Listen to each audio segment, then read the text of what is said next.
नमस्कार दोस्तों, मैं आपका अपना दीपांकर आर्य नरवाना। दोस्तों, मैं अपनी बात को अपने चैनल के माध्यम से, वीडियो के माध्यम से आप तक पहुंचाने की कोशिश करता हूं। मैंने एक वीडियो बनाई श्री राम मंदिर पे कि हमें 22 तारीख को क्या क्या करना चाहिए। आज मैं वीडियो बनाने की सोच रहा था कि आज आप लोगों को संक्रांति के बारे में बताया जाए कि संक्रांति शब्द कहाँ से आया और संक्रांति शब्द का वास्तविक अर्थ क्या है। मैं कोई बहुत बड़ा विद्वान नहीं हूँ, कोई बहुत बड़ा वक्ता नहीं हूँ। हाँ, कुछ वरिष्ठ लोगों के मार्गदर्शन से चलता हूँ, कुछ पुस्तकों का अध्ययन करता हूँ और वीडियो बनाने का, बोलने का मुझे बड़ा शौक़ है। एक रुचि है मेरी, कुछ नई जानकारियाँ इकट्ठे करना, फिर उनको सब तक पहुँचाना। एक राष्ट्रवादी विचार का व्यक्ति हूँ, प्रखर हिंदूवादी विचार का व्यक्ति हूँ, प्रखर राष्ट्रवादी हूँ और अपनी बात संपूर्ण राष्ट्र को, संपूर्ण हम कक्ष को बड़ी आराम से समझाने की प्रयास करता हूँ। बचपन से ही राष्ट्रीय स्वयंसेवक संघ का स्वयंसेवक हूँ। बचपन से ही शाखा में जाता हूँ। शाखा में जाने से जीवन की जो सबसे बड़ी उपलब्धि मिली वो यही मिली कि मेरी वाणी में माँ सरस्वती का जो निवास हुआ वो शाखा की देन है। जो बोलने में मुझे असमंजस, जो आमतौर पर लोगों को बोलने में असमंजस होती है, मुझे वह कभी नहीं होती। मुझे कोई असमंजस नहीं होती बोलने में।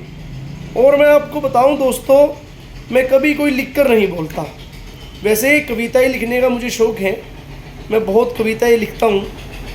प्रेम रस की कविताएं ज़्यादा लिखता हूँ, वीर रस की भी लिखता हूँ, प्रेम रस की ज़्यादा लिखता हूँ। तो कभी कविताएं भी सुनाऊंगा। मेरे द्वारा लिखित कविता मैंने पिछली वीडियो में एक राम जन्मभूमि पर लिखी थी, वो कविता भी मैंने पिछली वीडियो में आप लोगों तक पहुँचाई। आगे और कविताएं भी पहुँचाऊँगा। कोशिश करूँगा कि धीरे धीरे एक वीडियो, कुछ अंतराल में एक वीडियो ज़रूर मेरी बन जाए। तो बचपन से ही बुजुर्गों के आशीर्वाद से संघ का स्वयंसेवक बनने का सौभाग्य जो मुझे मिला, मैं बहुत सौभाग्यशाली कि मैं राष्ट्रीय स्वयंसेवक संघ का एक स्वयंसेवक, बहुत सौभाग्यशाली। तो दोस्तों, आज बात करेंगे संक्रांति की और बात करेंगे कि किस प्रकार ये राम मंदिर भी एक संक्रांति है। संक्रांति शब्द की बात करेंगे और समझाऊंगा कि किस प्रकार ये राम मंदिर भी एक संक्रांति के रूप में है। ये कितनी बड़ी संक्रांति आई है, तो आज बात करेंगे थोड़ी सी इस प्रकार। तो दोस्तों, जो संक्रांति शब्द है वो 2 अक्षरों से बना है, स प्लस क्रांति, स प्लस क्रांति, संक्रांति। वैसे आपको जानकारी के लिए बताऊं कि क्रांतियाँ, जो क्रांति शब्द है उसका मतलब है बदलाव, एक चेंज। वह चेंज, एक बदलाव सकारात्मक भी हो सकता है और नकारात्मक भी हो सकता है, परंतु क्रांति शब्द का अर्थ बदलाव है। तो 3 प्रकार की क्रांतियां हैं, 3 प्रकार के शब्द हैं। एक है क्रांति, एक है उत्क्रांति और एक है संक्रांति। फिर आगे बना मकर संक्रांति। अब मकर संक्रांति क्यों बना, थोड़ा सा मकर संक्रांति भी बताऊं। मकर अलग लगा, मकर स अलग है इसमें, मकर जोड़ दिया स से, स फिर जोड़ दिया क्रांति से, ये बन गया मकर संक्रांति, मकर संक्रांति। अब मकर क्यों कहा गया, क्योंकि अपने भारतवर्ष के जितने भी त्यौहार हैं, जितने भी पर्व हैं, दीपावली पर्व है, रक्षाबंधन पर्व है, गुरु पूर्णिमा पर्व है, सब पर्व हम चंद्रमा की गणना के अनुसार बनाते हैं। चंद्रमा की कलाओं का अध्ययन किया जाता है उनकी गणना का वर्णन किया जाता है, उनकी गणनाओं को मद्देनजर रखते हुए सब पर्व चंद्रमा की गणना के अनुसार हम मनाते हैं। दीपावली अमावस्या क्यों बनाते हैं? अमावस्या चंद्रमा है, पूर्णिमा अमावस्या, आपको पता ही है। तो ऐसे ही रक्षाबंधन, ऐसे ही गुरु पर्व, ऐसे ही गुरु पूर्णिमा, ऐसे ही विजयदशमी, जितने भी पर्व हैं सब चंद्रमा की गणना के अनुसार बनते हैं। परंतु एक ही जो मकर संक्रांति जो पर्व है यह बनता है सूर्य भगवान की गणना के अनुसार। अब इसको संक्रांति क्यों कहते हैं या क्रांति क्यों कहते हैं, थोड़ी सी बात को बढ़ाता हूँ। संक्रांति को पहले लेते हैं, फिर मकर को समझाऊंगा, फिर संपूर्ण क्रांति समझाऊंगा। तो 3 प्रकार की मैंने बताई क्रांति होती है। एक होती है क्रांति, एक होती है उत्क्रांति और एक होती है संक्रांति। तो जो क्रांति है, क्रांति का मतलब मैंने बताया कि आपको होता है बदलाव। कुछ व्यक्तियों ने किसी के खिलाफ या किसी के हक में, किसी के विरोध में या किसी की सहमत में कुछ प्रोटेस्ट किया, कुछ विरोध किया और वो काम सफल हो गया एक लक्ष्य को लेकर, तो वो बन गई क्रांति। थोड़े समय में, 1 दिन में, 2 दिन में हम सब इकट्ठे हुए, सुबह उठे और एक दीवार को तोड़ना था, उसको तोड़ दिया गया, तो वो क्रांति हो गई। कुछ समय के लिए किया गया बदलाव, क्रांति कहलाता है। कोई भी दुनिया में बदलाव हुआ हो वो क्रांति से हुआ है। अब उसका जो परिणाम है वो सकारात्मक आए या नकारात्मक आए, पॉजिटिव आए या नेगेटिव आए, ये अलग परिप्रेक्ष्य है, ये अलग बात है। परंतु एक दिशा थी, एक मोह थी, एक लक्ष्य था, कुछ लोगों द्वारा किया गया कोई बदलाव, क्रांति आ गया। तो इसमें चांस है कि वो सकारात्मक भी हो सकता है या नकारात्मक भी हो सकता है। वो जिसके लिए किया गया, जिसके द्वारा किया जा रहा है उसके लिए सकारात्मक है, परंतु जिसके लिए किया गया क्या पता उसके लिए नकारात्मक हो, या जिसके द्वारा किया गया उसके लिए नकारात्मक हो और जिसके लिए किया गया उसके लिए सकारात्मक हो। तो परिणाम की अलग बात है, परिणाम की बात नहीं करते हैं। ये क्रांति समझाया मैंने। फिर दूसरा शब्द जो हिंदी में है वो है उत्क्रांति। अब उत्क्रांति कुछ समय को लेकर 2 महीने, 4 महीने, 6 महीने की उत्क्रांतियाँ हो सकती हैं, परंतु उसमें भी 100% चांस है कि वे दिशाहीन हो सकती है और उसके भी नकारात्मक बदलाव आ सकते हैं। कि कुछ लक्ष्य को लेकर द्वारा कुछ संगठन खड़ा हुआ और कुछ लोग इकट्ठे हुए और उन्होंने बदलाव करने की सोची, परंतु कुछ समय बाद वह दिशाहीन हो गई, वो बदलाव नहीं हो पाया और वो स्पष्ट लक्ष्य की स्पष्टता क्लियर नहीं थी, लक्ष्य स्पष्ट नहीं था, तो वह बन गई उत्क्रांति। परंतु जो ये संक्रांति है, इसमें सा का जो मतलब है वह है सकारात्मक क्रांति, पॉजिटिविटी चेंज। मतलब जो संक्रांति होगी उसमें 100%, 110% सकारात्मक चेंज आएगा, सकारात्मक क्रांति होगी, ये संक्रांति है। अब इसके आगे जुड़ा मकर संक्रांति, मकर संक्रांति। तो क्रांति का मतलब चेंज, सा का मतलब सकारात्मक, का मकर कैसे जुड़ा। अब मैंने बताया, हम थोड़ा सा पीछे चलते हैं। मैंने अभी इसी वीडियो में आपको बताया कि सब के सब पर्व हम चंद्रमा की गणना के अनुसार बनाते हैं, परंतु ये मकर संक्रांति का जो पर्व है पूरा समाज, पूरा विश्व, हमारे पूर्वज भी इसको मनाते आए। ये हम मनाते हैं सूर्य भगवान की गणना के अनुसार। केवल एक पर्व, केवल ये मकर संक्रांति का जो पर्व है ये भगवान सूर्य की गणना के अनुसार बनता है, भगवान सूर्य की गणना के अनुसार बनता है। इसमें जो भगवान सूर्य हैं, जो सूर्य देव हैं, वो दक्षिणायन से उत्तरायण की ओर अग्रसर होते हैं। 6 महीने वो दक्षिणायन में होते हैं। इस मकर संक्रांति के बाद वो दक्षिणायन से उत्तरायण की ओर चलते हैं तो बदलाव आते हैं। रातें जो हैं, अंधेरकार जो है वो कम होने लगता है, दिन का उजाला बढ़ने लगता है। अर्थात रातों की जो अवधि है वो कम हो जाती है, समय सीमा कम हो जाती है और दिन की समय सीमा धीरे धीरे बढ़ने लगती है। तो अंधकार जीवन में कितना बड़ा पॉजिटिविटी आ रही है कि अंधकार कम हो रहा है और व्यक्ति को उजाला ज़्यादा मिल रहा है। इससे बड़ी सकारात्मक बात क्या हो? एक बात, अंधकार कम हो रहा है और दिन बढ़ रहा है। दूसरा, जो सर्दी है, सर्दी का जो प्रकोप है जो पूरे उत्तर भारत में रहता है वह कम होने लगता है और गर्माहट के दिन, अगर मैं कहूँ ग्रीष्म काल की थोड़ी थोड़ी शुरुआत होने लगती है। ये भी एक बहुत पॉजिटिव बदलाव है, सकारात्मक बदलाव है, क्योंकि सर्दियों में आम जनमानस का जीवन अस्त व्यस्त हो जाता है, वह कोई काम नहीं कर पाता। परंतु जब ये दिन बड़े, एक तो दिन बड़े होने लगे, उजाला ज़्यादा होने लगा, अंधकार कम होने लगा, फिर हम शीत ऋतु से ग्रीष्म काल की ओर भी, ग्रीष्म ऋतु की ओर भी बढ़ने चले, तो ये भी बहुत सुंदर बदलाव है। दूसरा, हम इस मकर संक्रांति, मकर का मतलब क्या है? तो भगवान सूर्य मकर राशि में प्रवेश करते हैं।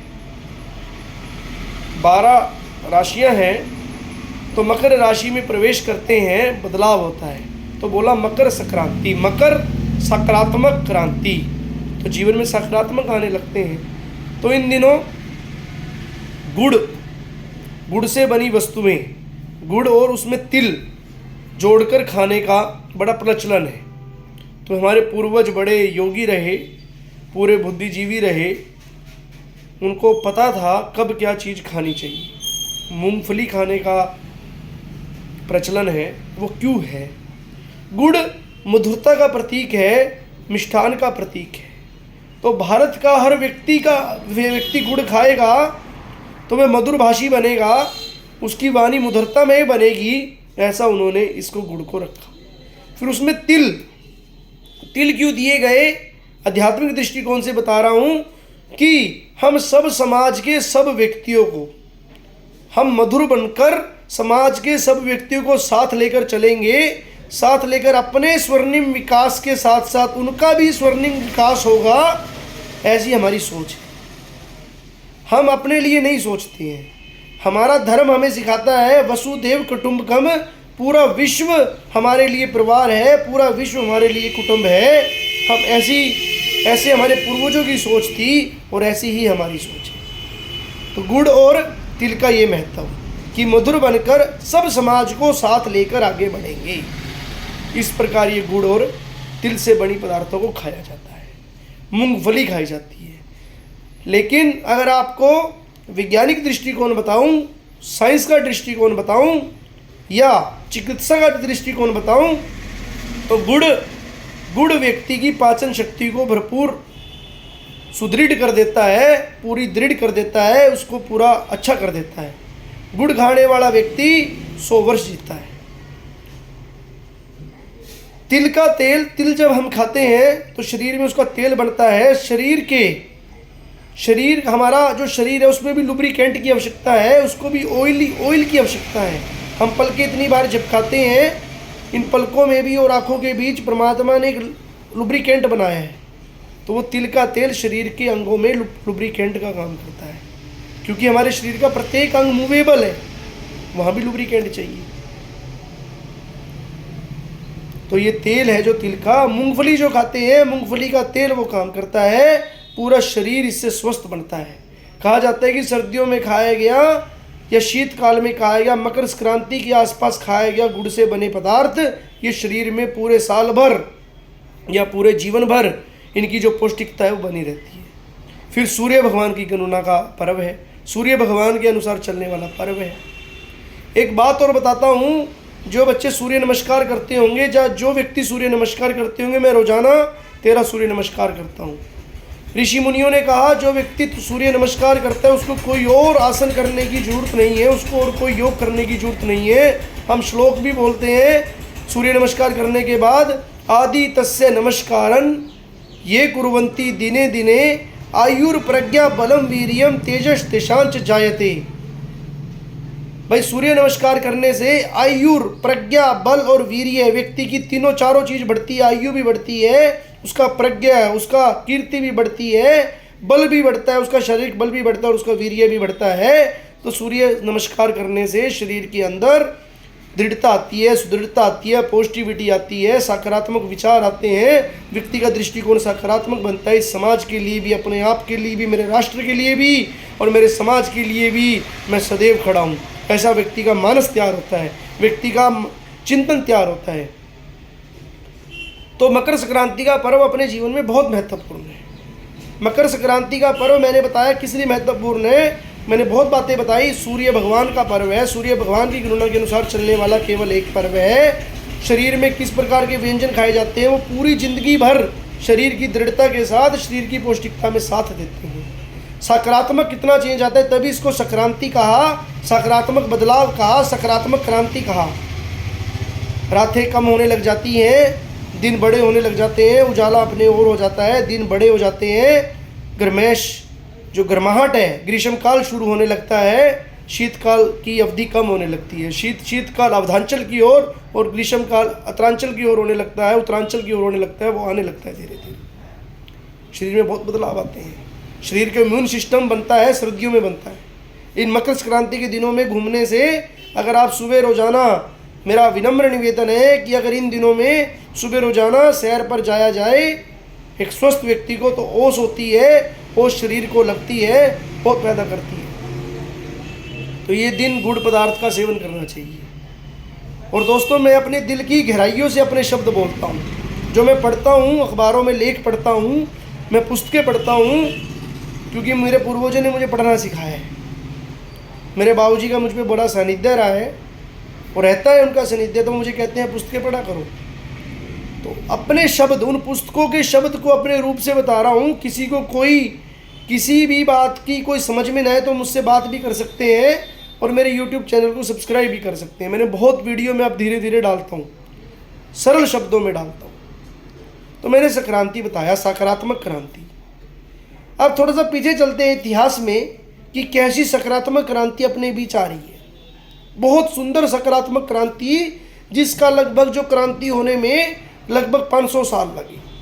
500 साल के बाद ऐसी सकारात्मक क्रांति अपने बीच आ गई। मैंने बताया ना कि क्रांति होती है 1-2 दिन की, उत्क्रांति होती है कुछ अवधि की, लेकिन ये जो संक्रांति है इसको आने में बहुत समय लगता है। और जब ये आती है तो बहुत ज़्यादा सकारात्मक अपने को लेके आती है, अपनी ओर पॉजिटिविटी लेके आती है। तो लगभग 500 वर्ष पहले बाबर के एक सिप्पे सलाहर बीर बांकी ने, सिप्पे सलाहर था, एक सिपाही था बाबर का, बीर बांकी। उस बीर बांकी ने भगवान श्री राम का मंदिर को विध्वंस किया, अपनी आस्था को विध्वंस किया। हम सब में राम है, भारत के प्रत्येक व्यक्ति में ना राम है। और अगर ये कहूँ इस विश्व के प्रत्येक जनमानस की शुरुआत राम से है तो वो भी गलत नहीं होगा। इस विश्व का हर व्यक्ति में राम है। तो उस मंदिर को तोड़ दिया और उसकी जगह एक मस्जिद नुमा ढांचा बनाया गया, एक ढांचा बनाया गया। परंतु उस ढांचे को भी ढहना ही था। तो ये सकारात्मक बदलाव हुआ कि कुछ व्यक्तियों ने, कुछ राष्ट्र के सचेत, राष्ट्र के पुरोधा, हिंदूवादी के प्रखर समाज सेवकों ने, कुछ कार्य सेवकों ने उस कलंक को, उस अपने ऊपर किए गए अत्याचार को, उस कलंक को मिटा दिया। और ये 500 वर्षों तक संघर्ष चलता रहा। लगभग 500 वर्षों बाद आज हम 22 तारीख को वहाँ पर अपना राम का मंदिर, भगवान श्री राम का मंदिर बनने जा रहा है, उसकी प्राण प्रतिष्ठा होने जा रही है। मंदिर तो, माफ़ी चाहूँगा, मंदिर तो बन चुका है। 22 तारीख को भगवान राम की बाल्यकाल की जो मूर्ति है, जो बाल्यकाल की जो मूर्ति लगेगी, उसमें प्राण प्रतिष्ठा 22 तारीख को माननीय देश के प्रधानमंत्री जी के द्वारा, देश के कुछ विशिष्ट लोगों के द्वारा होने जा रही है। तो ये सौभाग्य संक्रांति तो है, ये सकारात्मक बदलाव तो आया। आने में 500 साल लगे, परंतु इस 500 साल के बदलाव के बाद अब हम कह सकेंगे कि हमारे राम लल्ला का मंदिर उसी स्थान पर है जिस स्थान पर वीर बांकी ने पहले राम मंदिर को तोड़ दिया था। 500 साल जरूर लगे, परंतु एक सकारात्मक बदलाव है, बहुत सकारात्मक बदलाव है। इसको थोड़ा सा सोचना, लेखों को पढ़ना और बिना किसी बात में ना जाए कि राम मंदिर क्यों बन रहा है, इसके बारे में जाएं तो पता लगेगा ये कितना ज़रूरी है और ये बनना कितना ज़रूरी है, और ये बन गया है तो इससे अपना अस्तित्व कितना बढ़ेगा।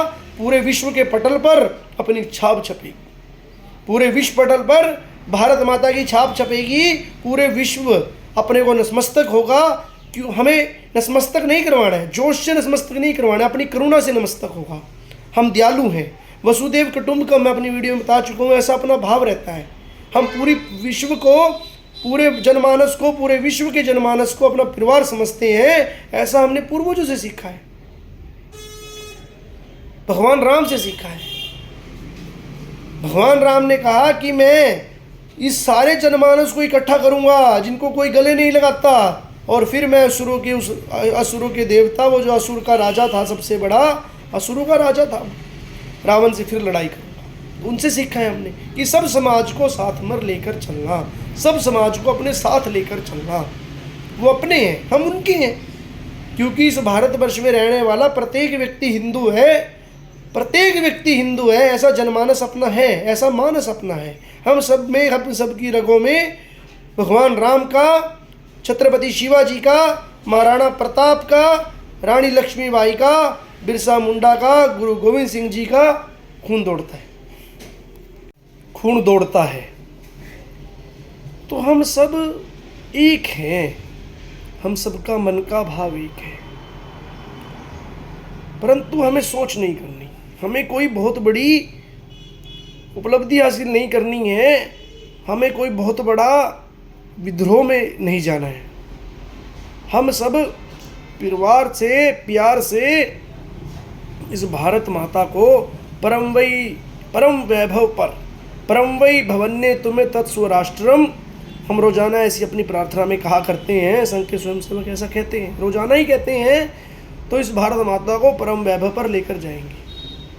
और दोस्तों, वो दिन दूर नहीं जब हम अपने जीवन में बहुत बदलाव देखेंगे। एक बहुत बड़ी संक्रांति एक हुई 370, धारा 377, माफ़ी चाहूँगा, धारा 370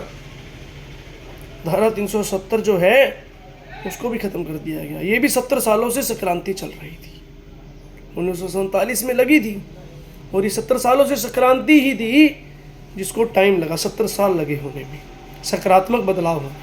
बहुत लोग लगे थे, बहुत बुद्धिजीवी लगे थे, बहुत लोग लगे थे कि ये भी खत्म होना चाहिए, तो ये भी संक्रांति है।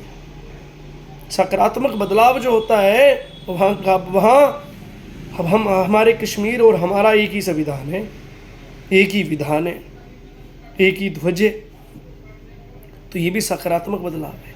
ऐसे बहुत बदलाव होते हैं सकारात्मक, तो ये सकारात्मक बदलाव को संक्रांति कहा गया। और मकर संक्रांति मैंने आपको समझा दिया कि सूर्य भगवान का पर्व है, सूर्य भगवान के अनुसार चलता है। संक्रांति मैंने समझाया, तो मेरा आपसे हाथ जोड़कर ये निवेदन है, एक आग्रह है, एक विनती है कि आने वाली 22 जनवरी को हम सब अपने घरों में भगवान श्री राम का स्वागत करेंगे, पूजा का आयोजन करेंगे, भंडारों का आयोजन करेंगे, प्रसाद का आयोजन करेंगे, घर को दीप मालाओं से सजाएंगे, दीपोत्सव बनाएंगे, घर को सजावट करेंगे, और उस दिन 22 जनवरी को अपने मित्रों को बधाई भी देंगे कि आज दीपोत्सव है, आज दीपावली है, आपको बधाई हो। दीपावली नहीं तो दीपोत्सव है, दीपावली जैसा उससे भी बड़ा उत्सव है, श्री राम आ रहे हैं, ऐसी बधाई भी देंगे। तो फिर आग्रह करता हूँ, मेरा आपसे यही आग्रह करता हूँ कि आप आने वाली 22 जनवरी को इतिहास बनना देख रहे हैं, उस इतिहास के साक्षी बनने जा रहे हैं, उस ऐतिहासिक पल के गवाह बनने जा रहे हैं, जो वो ऐतिहासिक पल हमारे पूर्वजों ने, 500 साल के पूर्वजों ने संजोकर हजारों पीढ़ियों ने, हजारों लोगों ने कुर्बानियाँ दी, कई पीढ़ियों ने कुर्बानियाँ दे दी कि भगवान श्री राम मंदिर का मंदिर, भगवान श्री राम का मंदिर जन्म स्थान पर ही बनना चाहिए, सरयू के किनारे बनना चाहिए। मेरा भी सौभाग्य रहा है कि मैंने भगवान राम लल्ला के टेंट में तो दर्शन किए। मैं अयोध्या जी गया, सरयू स्नान भी मैंने किया है, लेकिन ये सौभाग्य की बात है, मंदिर जल्द से जल्द बने तो मैं भगवान राम लल्ला के दर्शन करूँगा, मंदिर में जाकर दर्शन करूँगा। तो अयोध्या श्री राम तीर्थ क्षेत्र की तरफ से ऐसे चित्र भी आप लोगों तक पूरे देश भर में, पूरे राष्ट्र भर में प्रत्येक घर तक कार्यकर्ता पहुंचा रहे हैं। आप लोगों तक ये चित्र जरूर पहुंच जाएगा, बिल्कुल बेचिंतित होकर पहुंच जाएगा, बिल्कुल चिंता ना करें। फिर भी किसी तक ये चित्र नहीं पहुंचा है तो आप मुझसे संपर्क भी कर सकते हैं, परंतु आप अपने ही शहर के कार्यकर्ताओं से संपर्क करें तो आपको चित्र मिलेगा। ऐसे ही एक चित्रहार है जिस पे सारा लिखा हुआ है, एक फम प्लेट है जिस पे सारा विवरण दिया हुआ है कि मंदिर की लंबाई चौड़ाई, मैंने पिछली वीडियो में बताया, वो भी आप तक पहुंचेगा। बहुत विशाल मंदिर बनने जा रहा है। चावल, अक्षत, पीले अक्षत हैं। अक्षत एक संस्कृत शब्द है जिसको हिंदी में चावल कहते हैं, लेकिन अक्षत कहें तो पूजित शब्द है। जो पूजित अक्षत हैं, पीले पूजित अयोध्या से जो अक्षत आए हैं, वे भी आप तक शहर के अलग अलग कार्यकर्ता पहुंचा रहे हैं और बहुत जल्द पहुंच जाएंगे। हमारे नरवाना में तो इस अभियान को, मैं नरवाना से हूँ, इस नरवाना में तो इस अभियान की ने बड़ा तेज़ी से पकड़ रखा है। सुबह डेली हम प्रभात फेरियाँ निकालते हैं, अलग अलग दिशाओं में, 10 दिशाओं में प्रभात फेरियाँ निकालते हैं। श्री राम जय जय राम ऐसा एक विजय मंत्र है, इसकी हम मालाएं करते हैं, इस प्रभात फेरियों में इसको गाते हैं। और मोस्टली बहुत घरों में ये पहुंच चुका है चित्र, सेवा बस्तियों में चित्र पहुंच चुका है। मैं स्वयं जाता हूँ, मैं स्वयं मेरे मित्रों के साथ या अपने मित्रों को साथ लेकर, कार्यकर्ता को साथ लेकर जाता हूँ। व्यवसाय के बाद जाता हूँ, अपने प्रस्थान पर बैठने के बाद जाता हूँ, सुबह जाता हूँ, तो मैं ऐसा सब करता हूँ। तो मेरा भी आप लोगों से आग्रह है कि हम इस 22 तारीख, आने वाली 22 तारीख को पूरे जीवन में आने वाले बच्चों को ज़रूर बताएं कि ये भगवान राम का मंदिर बन रहा है, ये हमारे पूर्वज का मंदिर बन रहा है। भगवान राम हमारी आस्था है, वह कोई केवल राम नहीं है, वह केवल कोई रामायण के पात्र नहीं है। भारत का प्रत्येक जनमानस राम से शुरू होता है। हमारा शुरुआत जन्म राम से है, तो हमारे मृत्यु में भी राम नाम सत्य है, हमारी मृत्यु में भी राम का नाम है, जो इस जीवन का लक्ष्य है। हम सबको मृत्यु की ओर अग्रसर हो रहे हैं, हम सब मृत्यु की ओर अग्रसर हो रहे हैं, हम सब अपने अपने जीवन की अवधि पूरी कर मृत्यु की ओर अग्रसर ही तो हो रहे हैं हम सब। तो उस ईश्वर का, इस परमात्मा का जो मंदिर बन रहा है, भगवान राम का जो मंदिर बन रहा है, उसमें सहयोग आप सबने दिया, सहयोग पूरे विश्व के प्रत्येक जनमानस ने दिया। कल भी मैं एक सेवा बस्ती में, हमारे नरवाना की एक सेवा बस्ती में था, मैं बड़ा हैरान हुआ कि एक माता जी ने कहा कि लो 50 रुपये हमारा सहयोग पहुँचा देना। पहले भी सहयोग लेकर गए थे। मैंने कहा माता जी, वह सहयोग 3 साल पहले लेकर गए थे, अब वही उसी सहयोग से वो मंदिर बन रहा है, अब तो उस मंदिर का निमंत्रण देने आए हैं। उस माता की आंखों से अश्रु बह रहे थे कि भगवान आ रहे हैं। तो फिर पुनः निवेदन, आने वाली 22 तारीख को घरों में सजावट करें, दीपोत्सव की तरह मनाएं। शुभ प्रभात, नमस्कार।